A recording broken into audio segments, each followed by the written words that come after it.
Ya, Assalamualaikum warahmatullahi wabarakatuh.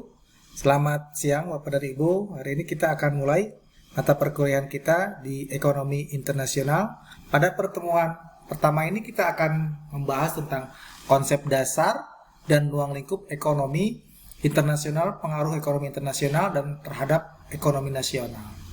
Jadi di pertemuan pertama ini kita akan membahas tentang ruang lingkup ekonomi internasional, pengaruh ekonomi internasional terhadap ekonomi nasional.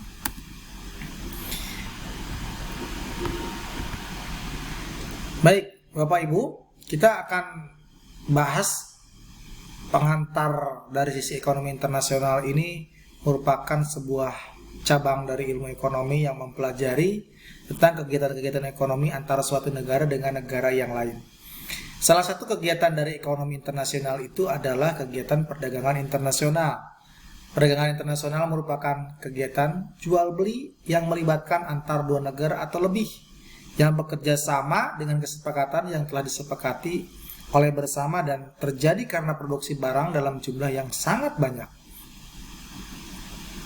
Terus apa yang menjadi kegiatan ekonomi internasional?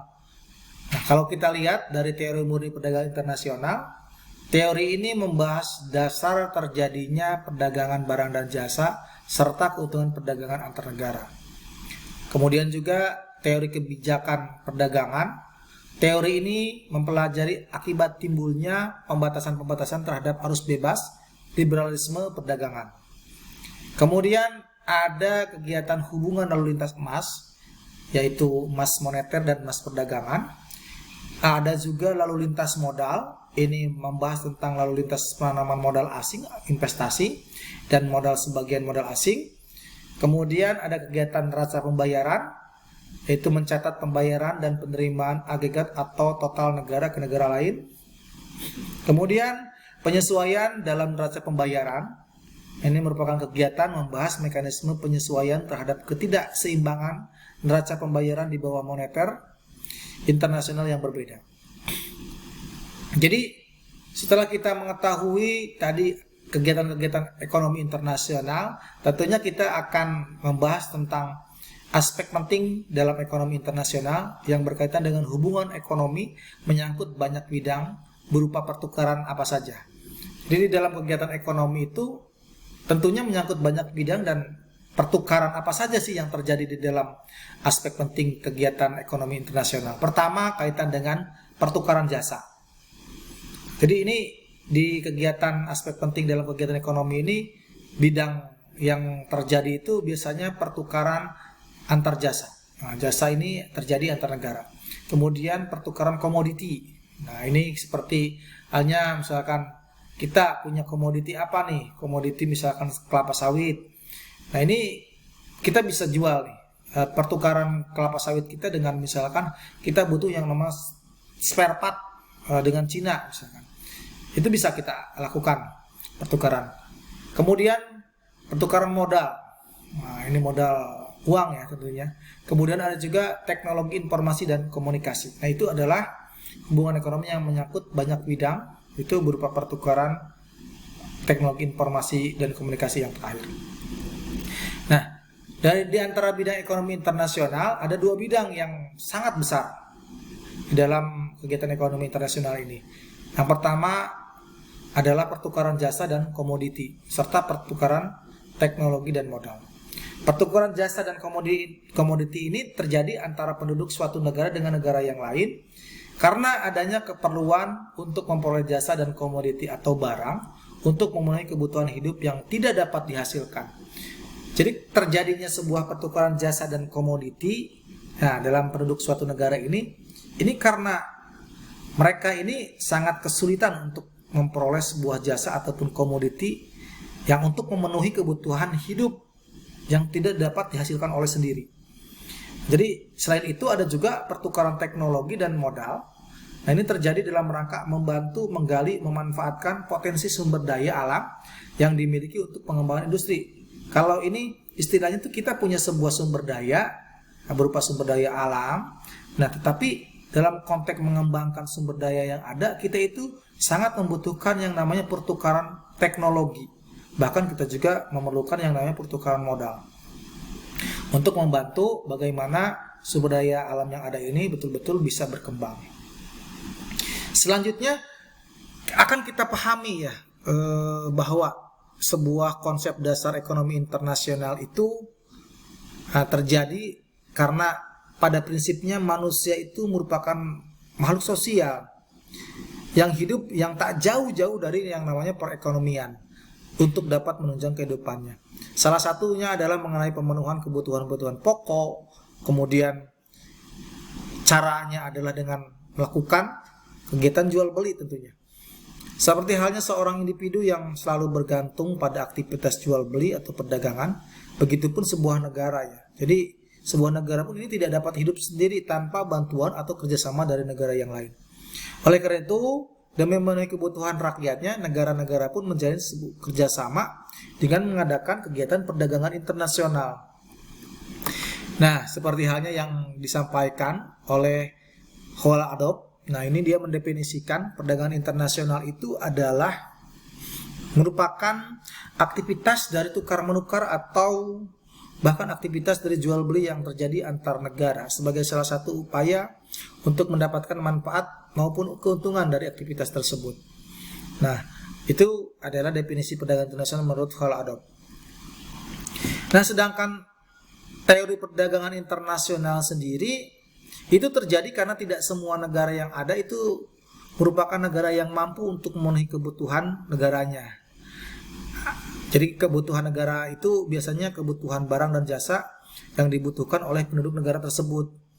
Ada beberapa teori dalam perdagangan internasional, yaitu pertama teori mendasar mengenai perdagangan internasional serta beberapa teori turunan yang dicetuskan oleh para ahli. Nah, teori mendasar ini terbagi menjadi dua. Ada yang namanya teori perdagangan internasional mengenai keunggulan mutlak dan ada teori mengenai keunggulan komparatif. Nah, selanjutnya kita harus tahu sebenarnya tujuan dari perdagangan antar negara itu apa sih? Yang pertama adalah tukar-menukar barang dan jasa komoditi. Nah, tujuannya untuk tukar-menukar barang, jasa, dan komoditi.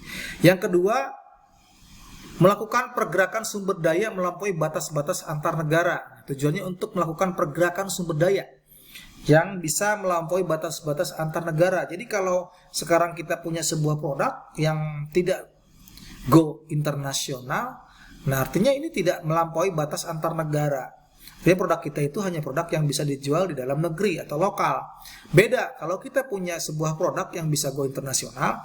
Nah, ini dengan adanya kegiatan perdagangan antar negara, ini merupakan salah satu agar produk kita itu bisa melampaui batas-batas antar negara.